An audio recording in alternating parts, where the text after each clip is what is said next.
भाग 5। मित्रों, कथा बहुत ही रोचक है। बने रहे देववाणी के साथ और वीडियो को लाइक जरूर करें। चलिए देर न करते हुए कथा को आगे बढ़ाते हैं। लेकिन रतन सेन आंखें बंद किए लेटा रहा। उसने कहा, कुछ नहीं, बस बाबा की हरकतें देखता रहा।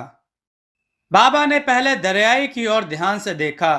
जब उसे तसल्ली हो गई कि यह गहरी नींद में सो रहा है, फिर उसने पवन और बलवान को जाकर देखा। वे दोनों भी गहरी नींद में थे। रतन सेन की ओर उसने दूर से ही देखा, उसके पास नहीं आया।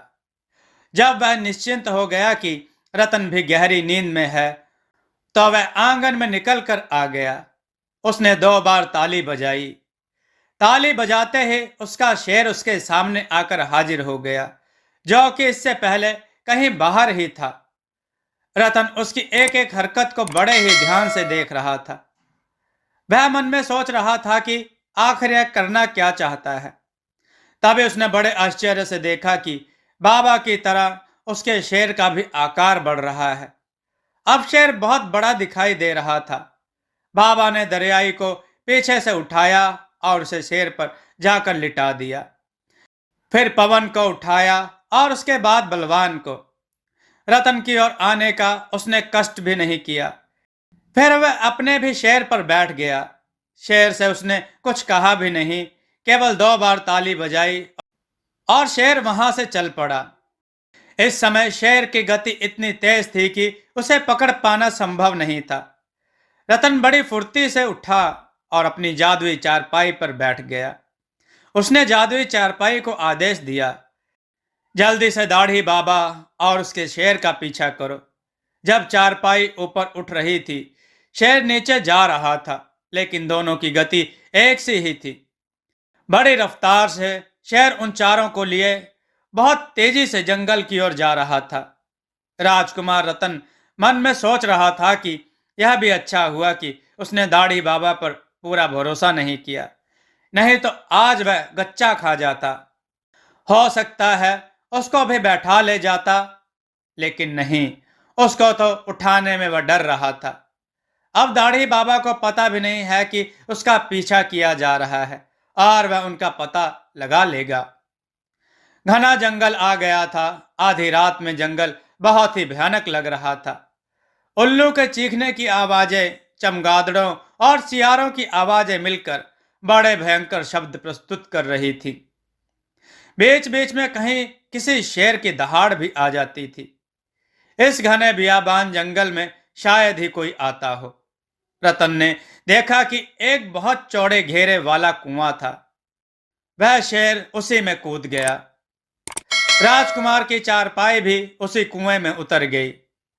अब आगे चारपाई उड़ तो सकती नहीं थी, इसलिए राजकुमार के सामने यह समस्या आ गई कि चारपाई को वहीं छोड़ दे और उनका पीछा करे। उसने चारपाई को वहीं छोड़ा और शेर पर सवार बाबा का पीछा करने लगा। वह कुआं नीचे तक चौड़ी सुरंग के रूप में बन गया था, लेकिन रतन यह देखकर चौंक गया कि चारपाई टूट गई। उसके चारों पाए 4 युवकों में बदल गए और उसकी सिरे और पाटियां अलग से सैनिकों के रूप में मुस्तैद हो गईं और बीच का बना हुआ हिस्सा एक सुंदर स्त्री के रूप में परिवर्तित हो गया था। यह 9 लोगों का समूह बन गया था। यह सभी लोग बड़ी तेजी से दौड़ते हुए दाढ़ी बाबा का पीछा करने लगे। आश्चर्य के सागर में डूबता उतरता रतन कुछ सोचने समझने की स्थिति में नहीं था। उसके सामने इस समय एक ही ध्येय था, और यह था बलवान और पवन को आजाद कराना। भागते भागते यह सुरंग खत्म हो गई और एक बड़ा सा महल आ गया। उस महल में जाकर दाढ़ी बाबा छिप गया। रतन सेन और उसकी टोली पूरे महल में घूमने लगी और दाढ़ी बाबा को खोजने लगी। एक एक कमरे को छान मारा, फिर वे सब एक हाल कमरे में पहुंचे। सभी सजावट इतनी अच्छी थी कि लगता था किसी स्वर्गलोक में आ गए हों। हीरे मोतियों से जड़ी दीवारें, पन्ना पुखराज से मीनाकारी की हुई चित्रित छत, खूबसूरत पर्दे छत की शोभा बढ़ा रहे थे। एक बड़े से पलंग पर बाबा आराम से बैठा था। बलवान, दरियाई और पवन भी एक तख्त पर लेटे थे। रतन को यह देखकर क्रोध आया। वह दाढ़ी बाबा को मारने लगा। यह देखकर उसके सामने एक लड़की आई और उसने रतन सेन को रोका और कहा, मेरे पिताजी को मत मारिए। रतन सेन का हाथ रुक गया और बोला, आप कौन हैं? मैं इनकी बेटी हूं और मेरी एक बहन और भी है। क्या यह आपके पिताजी हैं? हाँ, लेकिन यह तो राक्षस है। नहीं, वह राक्षस नहीं है, लड़की ने विरोध किया। यह क्या चक्कर है? दाढ़ी बाबा ने राजकुमार को नमस्कार किया और कहा, यह ठीक कहती है। आइए राजकुमार, आपका स्वागत है। देखो, आपके तीनों साथी सुरक्षित हैं। मैं इनको यहां मारने के मैं इनको यहां मारने के लिए नहीं लाया था। अगर तुम मारने के लिए नहीं लाए तो इनका अपहरण क्यों किया? राजकुमार रतन सेन अभी भी गुस्से में था। मैंने अपने मकसद के लिए इनका अपहरण किया है। तुम्हारा कौन सा मकसद है? इसके लिए आपको मेरी कहानी सुननी होगी। मेरा नाम चित्रसेन है। मैं सुहास नगर का राजा हूं और मेरी दो बेटियां नंदिनी और मोहिनी हैं, जो मेरे साथ रहती हैं। एक बार जंगल में शिकार खेलने गया था तो वहां मैंने एक तांत्रिक जादूगर से गंधर्व की जान बचाई। वे दोनों एक दूसरे के कट्टर शत्रु थे। इस बात से गंधर्व तो खुश हो गया, लेकिन वह तांत्रिक जादूगर मेरा भी शत्रु बन गया। वह मुझसे बदला लेने की बात कहकर वहां से भाग गया। उस गंधर्व ने मुझे दो वरदान दिए थे। एक तो यह कि मैं मनचाहा रूप और आकार बदल सकता हूं और जरूरत पड़ने पर किसी दूसरे का भी बदल सकता था। और दूसरा, मैं पलक झपकते ही कहीं भी भवन बना सकता था। धीरे धीरे मुझे अपनी विशेषताओं पर बहुत घमंड हो गया। शक्तिशाली तो मैं पहले से ही था ही। इस गुण के कारण मैं अपने विरोधियों को जानवर, चिड़िया और किसी न किसी रूप में बदल देता था। यह दो वरदान मिल जाने से मैं अपने आप को बहुत महत्वपूर्ण और दैवीय गुणों से युक्त मानने लगा और मैं अपने विनयशीलता के गुण को बिल्कुल ही भूल गया। एक तरह से मैं बिल्कुल उद्दंड हो गया था। एक दिन हमारे दरबार में एक साधु आया।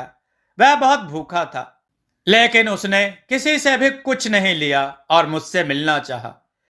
मैं उस वक्त अपने मंत्री के साथ चौसर खेल रहा था। उस वक्त मैं किसी का व्यवधान नहीं सह सकता था। इस बात से मैं चिढ़ गया। वह हट करके मुझसे ही मिलना चाहता था और कुछ कहना चाहता था। जब उसे मेरे सामने लाया गया तो उसने कहा, मैं बहुत भूखा हूं, पहले कुछ खिलाओ, फिर मैं अपनी बात कहूंगा। इस बात से मेरा धैर्य जवाब दे दिया। क्या इतनी ही बात करने के लिए वह मेरे पास आया था? मैंने उसे दरबार से बाहर उठाकर फेंक देने के लिए कहा। इस पर क्रोधित होकर उसने कहा, तुझे बहुत घमंड है। जिस गुण पर तुझे बहुत घमंड है वही तू भूल जाएगा और जरा जरा से खाने के लिए तरसेगा। तब मुझे मालूम हुआ कि भूख क्या होती है। घमंड किसी का भी अच्छा नहीं होता। मैं तुझे तेरे दुश्मन से आगाह करना चाहता था, लेकिन तू इस काबिल नहीं है। आगे तो पछताएगा और प्रायश्चित करेगा। फिर मुझे पुकारना। ऐसा कहकर वह वहां से चला गया। मैं हंसता रहा।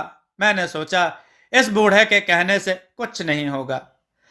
पता नहीं क्यों अगले ही दिन पड़ोसी राज्य के राजा ने आक्रमण कर दिया। मैं उससे लड़ा, लेकिन जीत नहीं पाया। जब मैंने उसकी सेना में उस तांत्रिक जादूगर को देखा तो मुझे सारी बात समझ में आ गई। उसने मुझसे बदला ले लिया था। वह वापस अपने नगर को चला गया था। राजा प्रचंड सिंह ने मेरे राज्य पर अधिकार कर लिया और मेरा समस्त परिवार सहित वध करने का आदेश दे दिया। मैं रूप बदल कर भागा। अपने मंत्री को मैंने शेर बना दिया था और मैं बाबा बन गया। लेकिन मेरा बेटा अभय सिंह और महारानी वसुधा कहीं छूट गई। मैंने उन दोनों का भी रूप बदल दिया था, लेकिन मैं हड़बड़ी में भागा, जिससे मैं उनको ढंग से देख भी नहीं सका। अब तो मैं उनको पहचान भी नहीं सकता कि मैंने उनको कैसा रूप दिया था। मैंने जंगलों में शरण ली। भवन बनाना तो मुझे आता ही था, लेकिन सबकी नजरों से मैं सुरक्षित भी रहना चाहता था। इसलिए इस कुएं में मैंने अपना निवास बनाया। अब मुझे पता चला कि भूख क्या होती है। मैं भोजन छीन छीन कर खाता था। अब मैं दिन रात पछताता था। मेरा वैभव, परिवार सब छूट गया था। केवल मेरी दोनों राजकुमारियां ही मेरे साथ आ पाई थी। मैं वापस अपने रूप में नहीं पहुंच सकता था, क्योंकि मैं वह विद्या भूल चुका था। इस कारण मैं दिन रात उस साधु को याद करता रहा। शायद उस साधु के अनुसार मेरा प्रायश्चित का समय पूरा हो सका हो। तभी एक दिन मुझे सपने में साधु ने दर्शन दिए और कहा, जंगल के बीचों बीच एक झील है, जिसके चारों तरफ अशोक के साथ बड़े बड़े पेड़ खड़े हैं। उस झील का पानी सुनहरे रंग का है।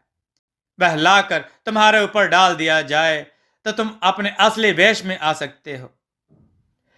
लेकिन सावधान, उस पानी को और कोई नहीं डाल सकता, बल्कि वही डाल सकता है जिसके अंदर सच्ची मानवता हो, दूसरों का ध्यान रखता हो और स्वार्थी ना हो। तभी तुम अपने वास्तविक रूप में आ सकोगे। तब से मैं अपने पुत्र और महारानी को ढूंढता रहता हूं और ऐसे परोपकारी मनुष्य की तलाश में हूं जो मुझे मेरा वास्तविक रूप दिला सके। लेकिन ऐसा मनुष्य आज तक मुझे कोई नहीं मिला। मैं आपकी सहायता करूंगा, आपको असली रूप भी दिलाऊंगा और आपके पुत्र और महारानी को भी ढूंढने में मदद करूंगा। हाँ, मुझे आपसे ही उम्मीद है। इसी वजह से मैं आपके दोस्तों को यहाँ ले आया, ताकि आप यहाँ आओ। मुझे मालूम है कि आप इन्हें मुसीबत में छोड़कर नहीं भाग सकते। आप ही वह परोपकारी राजकुमार हो जो मेरा उद्धार कर सकते हो। अगर तुम केवल भोजन ही खाते थे तो यह पूरा नगर खाली कैसे हो गया? रतन सेन ने पूछा। कुछ तो मेरे डर से, क्योंकि मैं शेर पर बैठकर जाता था और उनका भोजन छीन लेता था। परंतु मेरी वजह से नगर नहीं खाली हुआ, क्योंकि मैंने कभी किसी को आज तक नहीं मारा, ना ही नुकसान पहुंचाया है। चित्रसेन ने बताया। फिर यह नगर कैसे वीरान हुआ? यहां पर राक्षसों का आतंक है, जिसकी वजह से यह खाली हुआ है। वे मनुष्य को पकड़कर ले गए, उन्हें मार डाला, उनको दास बना लिया। उन्हीं के भय से लोग भाग गए। लेकिन लोगों को शंका यह है कि शेर पर सवार दाढ़ी बाबा ही उनको खाता है। इसलिए मैं उन राक्षसों को पकड़वाने में और उनको मारने में मैं आपकी सहायता करूंगा। मुझे उनका पता मालूम है, क्योंकि मैंने एक बार उनका पीछा किया था। लेकिन जब मैं उससे घिर गया तो जान बचाकर भाग आया। अब तक तीनों लोग जाग चुके थे। अपने को नई जगह पाकर वे अचंभे में थे। पवन सेन, बलवान सिंह और दरियाई सिंह एक दूसरे का मुख देख रहे थे। लेकिन जब उन्होंने रतन सेन को भी सामने देखा तो उन्हें तसल्ली हुई। रतन सेन ने उन्हें कहा, चलो दोस्तों, चलो हम सब लोग जंगल में झील से पानी लेकर आए। बलवान सिंह बोला, लेकिन बात क्या है, बताओ तो सही। रतन सेन ने कहा, चलो अभी यह समय नहीं है, चलते चलते रास्ते में बताता हूं। चारों दोस्त जंगल में उस सुनहरी झील का पानी लेने के लिए चल दिए। दरियाई सिंह यह जानने के लिए परेशान था कि वह यहां कैसे आया है। वहीं पवन और बलवान बहुत सिटपिटाए थे, डरे हुए भी थे। रतन ने सोचा कि इन लोगों को बता ही दिया जाए। अपने कहे अनुसार रतन सेन अपने दोस्तों को दाढ़ी बाबा और फिर राजा चित्रसेन की कहानी सुनाता जा रहा था। रतन सेन ने देखा कि दरियाई सिंह इस कहानी को सुनकर बहुत चौंक रहा है। रतन सेन ने हंसते हुए कहा, लगता है दरियाई, तुम्हें कहानी बहुत पसंद आ गई है। लेकिन दरियाई ने कोई जवाब नहीं दिया। उसके इस बदले हुए व्यवहार पर बलवान और पवन भी चकित थे। उन लोगों ने बड़े परिश्रम से झील ढूंढ ली। यहां तक पहुंचने में उन्हें कई बाधाओं का सामना करना पड़ा। कई जंगली जानवर भी रास्ते में आए, लेकिन उन्होंने उन सब से जूझकर आखिरकार पानी को प्राप्त कर ही लिया। झील के पानी को एक कलश में भरकर दरियाई सिंह ने अपने पास रख लिया। अब वे लोग वापस लौट आए। वापस लौट दरियाई सिंह ने राजा चित्रसेन से सवाल करने शुरू कर दिए। आप कहते हैं आपका बेटा भी खो गया। आपके बेटे की पहचान क्या है? वह खाने का बहुत शौकीन है। यह कहकर राजा उदास हो गया और बोला, मैंने ही सब सत्यानाश किया है। मैंने अपनी विद्या का दुरुपयोग किया। वरदान सुपात्र को ही दिया जाता है ताकि उसका सदुपयोग करके दूसरों का भला करे, अपने स्वार्थ और दूसरों को सताने के लिए नहीं। और वही मैंने किया। आप उसकी दूसरी विशेषता बताएं। दरियाई सिंह ने राजा चित्रसेन या दाढ़ी बाबा को बीच में ही टोका। दूसरी उसमें विशेषता यह है कि वह बड़े से बड़े बोझ को उठा सकता है। उसके ऊपर से होकर वजनी चीज निकल जाए लेकिन उस पर असर नहीं होता। क्या? राजकुमार रतन सेन ने कहा। यह विशेषताएं तो हमारे दरियाई सिंह में मिलती हैं। राजा चित्रसेन ने चौंक कर पूछा, क्या क्या कहा तुमने? तुम्हें दरियाई सिंह कहाँ मिला था? हम लोग अपने राज्य से निष्कासित होकर जंगल को आ रहे थे, तभी रास्ते में मिला था, रतन सेन ने बताया। अभी यह बातें चल ही रही थी कि दरियाई सिंह ने थोड़ा सा जल लेकर अपने ऊपर छिड़क लिया। सब लोगों ने आश्चर्य से देखा कि अब वहां बेढंगे दरियाई की जगह एक सुंदर सा युवक खड़ा हुआ था। दाढ़ी बाबा ने जैसे ही उसको देखा वह खुशी से चिल्लाया, अभय, मेरा बेटा तू यहाँ है। दरियाई ने थोड़ा सा जल लेकर दाढ़ी बाबा और शेर के ऊपर छिड़का। उन्होंने ही उनके ऊपर पानी डाला। वे दोनों मंत्री और राजा के रूप में बदल गए। उनको देखते ही दरियाई सिंह बड़े जोर से चिल्लाया, पिताजी, और चित्रसेन के पैरों में गिर पड़ा। दरियाई सिंह की आंखों से आंसू निकल रहे थे। राजा चित्रसेन ने उसे गले से लगा लिया। अपने भाई और पिता को अपने असली रूप में देखकर मोहिनी और नंदिनी भी आ गईं। अब पिता पुत्री और भाई बहन मिलकर खुशी के आंसू बहा रहे थे। तीनों दोस्त आश्चर्य से यह दृश्य देख रहे थे। रतन बोला, हमें नहीं पता था कि हमारा दरियाई इतनी पहुंची हुई चीज निकलेगा। बलवान और पवन सिंह ने कहा, हाँ, हम तो सोच भी नहीं सकते थे। फिर वे लोग दरियाई से बोले, देखो, अब चाहे तुम कोई भी हो और कुछ भी तुम्हारा नाम हो, लेकिन हम तो तुम्हें दरियाई ही कहेंगे। दरियाई उर्फ अभय ने हंसते हुए कहा, जो तुम्हारा जी चाहे वही कहना। तुम्हारी वजह से ही मैं अपने असली रूप में आ पाया हूं। मैं बहुत बड़ा खुशकिस्मत हूं जो तुम तीनों दोस्त मुझे मिले हो। रतन सेन ने चित्रसेन को प्रणाम करते हुए कहा, महाराज, मुझे क्षमा कर दीजिएगा, मैंने तो आपको बहुत पीटा है। रतन वास्तव में बहुत दुखी था। चित्रसेन ने हंसते हुए कहा, वह तो दाढ़ी बाबा था, वह इसके लायक था। उसने भी तो इन तीनों को खूब पीटा था। पवन, बलवान और दरियाई खिसियानी हंसी हंसने लगे। वे बोले, यह सब श्राप के कारण था। अब चित्रसेन ने कहा, लेकिन महारानी वसुधा भी तो थी, वह कहाँ गई? दरियाई सिंह ने कहा, वह तो घर पर है जहां मैं रहता था। मैं तो काम की तलाश में निकल आया था, तो उनको भी लाना होगा। राजा चित्रसेन ने चिंतित स्वर में कहा, अब उनको लाने में कई दिन लग जाएंगे, लेकिन हमें तुरंत ही यहाँ राक्षसों पर हमला करके राजकुमारी मुक्ता को छुड़वाना है।